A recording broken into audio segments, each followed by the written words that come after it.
नमस्कार दोस्तों, आज इस चैनल का पहला वीडियो है और सबसे पहले इस चैनल का नाम है ओशो माय मास्टर, ओशो मेरे गुरु।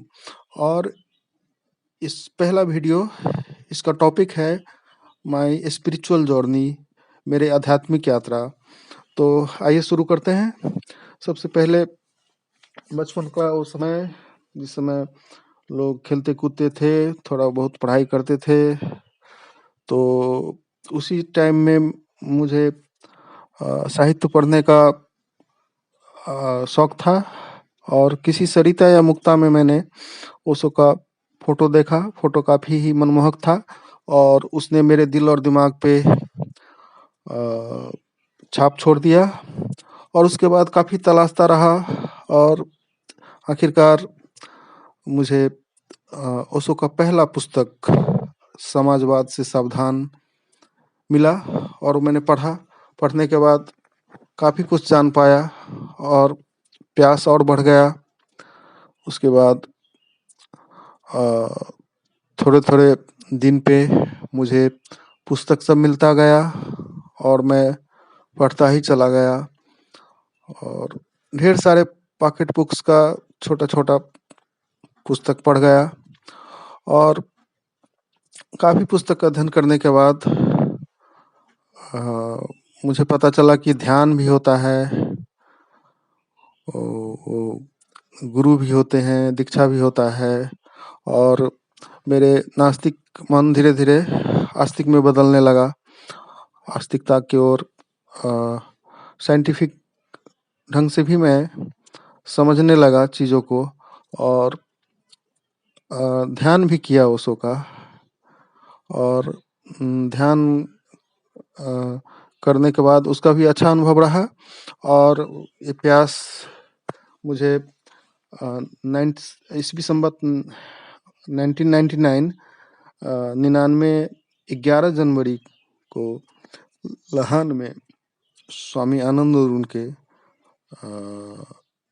के द्वारा मेरा दीक्षा हो गया।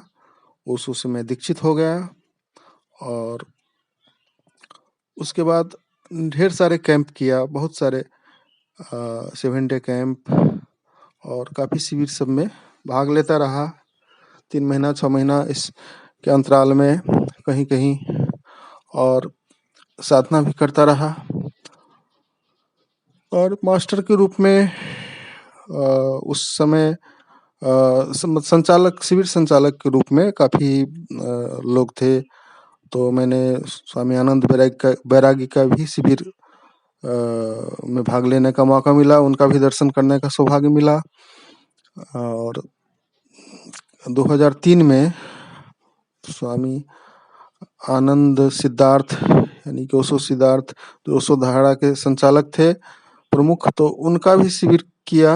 उसके बाद नाद का साधना 2003 से 2007 तक किया।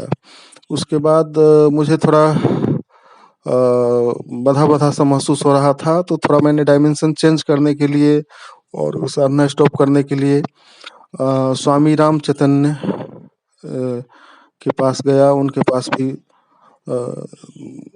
थोड़ा दिन 2-3 दिन रहा और फिर वहाँ से वो साधना स्टॉप हुआ। फिर ओशो का ध्यान, जो मौलिक ध्यान सब, जो विधि सब है, वो निरंतर चलता रहा और करीब शिविर सब करता रहा। फिर भारतवर्ष में और ये माँ आनंद मधु का भी दर्शन करने का सौभाग्य मिला। समदर्शी बाबा का भी दर्शन करने का सौभाग्य मिला और पूर्णानंद बाबा का भी दर्शन करने का सौभाग्य मिला। और क्रमशः ध्यान साधना भी करता रहा। उसके बाद जो भगवान का जो मेन सेंटर पूना में है, ओशो इंटरनेशनल, वहाँ भी गया और वहाँ भी पार्टिसिपेट किया 3 डे। और उसमें समाधि पे भी बैठने का मौका मिला भगवान का। और अभी फ़िलहाल ये भी ध्यान साधना चल रहा है। और ये सभी आपको सुनाने का मतलब ये था कि ऐसे गुजर के मैं यहाँ तक पहुँचा। और इनमें जिन-जिन से और भी बहुत संचालक थे और उसो के शिष्य जो अंतरंग सब थे, उन सभी नाम मैं नहीं लिया हूँ। तो लेकिन फिर भी वो लोग उन लोगों का भी दर्शन करने का सौभाग्य मिला, उन लोगों का भी सहयोग रहा है। और इ और ये नहीं है कि मैं ज़्यादा लोगों से मिला तो मेरा ज़्यादा ग्रोथ हो गया, कोई कम से मिला है तो कम ग्रोथ है। और एक स्पिरिचुअल जर्नी है। और ऐसे परमात्मा की मर्ज़ी के कारण से ऐसे गुज़र के आना पड़ा। अभी तक का सफ़र बहुत ही सुंदरतम रहा है। और आ आनंद जो कसौटी है, अब अगर आप आनंदित हैं तो आपका साधना अच्छा चल रहा है।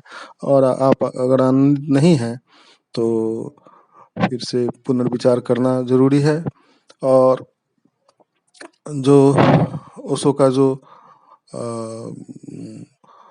भी मुझ में जो फ्लावरिंग होने का जो एबिलिटी है, उसके अकॉर्डिंग मैं बढ़ रहा हूँ, आगे